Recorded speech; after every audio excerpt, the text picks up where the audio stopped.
السلام عليكم ورحمة الله وبركاته. مع تغيير الفصول واختلاف درجات الحرارة بتبدأ تكتر نزلات البرد، واللي هو في الأساس عدوى فيروسية.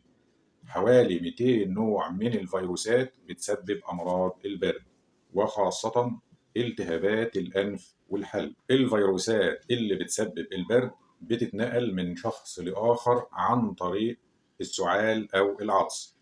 كمان ممكن تتنقل عن طريق لمس الأسطح الملوثة بالفيروسات، وبعد كده بتلمس الفم أو العين أو الأنف.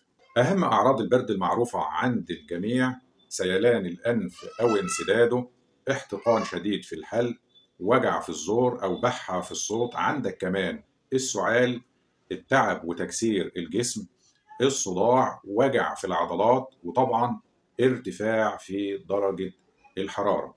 نيجي لأهم نقطة في الفيديو وهي العلاج. بس يا ريت قبل ما نكمل نعمل إعجاب للفيديو ونشاهد حتى النهاية علشان الفيديو ينتشر ويوصل لغيرك. سؤال مهم جدا: هل البرد له علاج؟ والإجابة غريبة شوية.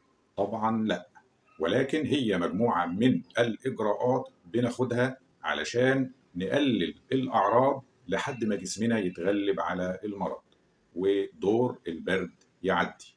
أهم طرق العلاج: أول حاجة شرب الكثير من المياه والسوائل الدافئة زي الليمون واليانسون والبابونج.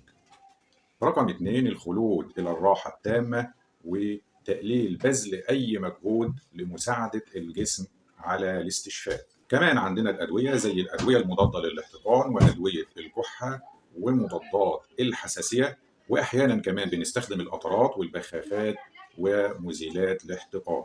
غرغرة بالمية والملح، الغرغرة بالمية والليمون، أكل البصل والثوم مع الوجبات. سؤال مهم جدا: أسرع طريقة للعلاج؟ الإجابة: مفيش حاجة اسمها أسرع طريقة للعلاج، ولكن مجموعة إجراءات صحيحة وتاخد وقتك لحد ما تخف. وفيه تنويه مهم جدا: ما تاخدش مضاد حيوي لأنه ملوش لازمة في حالة العدوى الفيروسية. جزئية مهمة جدا وهي الوقاية: اغسل إيديك باستمرار بالماء والصابون كل ما أمكن ذلك.